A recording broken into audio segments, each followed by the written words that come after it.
حسد کا بیان۔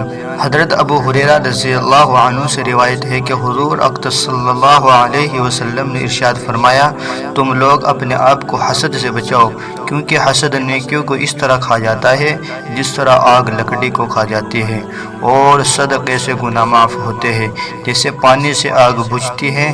نماز مومن کا نور ہے اور روزہ جہنم سے بچنے کی ڈھال ہے۔ جب تک آپس میں حسد نہیں ہوگا خیر باقی رہے گی۔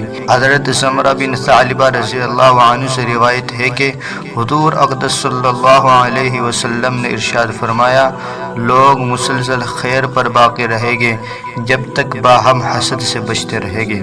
بدگمانی سے بچنے کی ترغیب۔ حضرت ابو ہریرہ رضی اللہ عنہ سے روایت ہے کہ حضور اقدس صلی اللہ علیہ وسلم نے ارشاد فرمایا، بدگمانی سے بچو، کیونکہ بدگمانی بدترین جھوٹ ہے۔ کسی کی پوشیدہ باتوں میں نہ رہو، نہ کسی کے باطنی عیبوں کو تلاش کرو، نہ کسی پر اپنی برتری جتاؤ، نہ آپس میں کسی سے حسد کرو، نہ بغض رکھو، نہ پیٹھ پیچھے کسی کی برائی کرو، سب کے سب اللہ کے بندے اور بھائی بہن بن کر رہو۔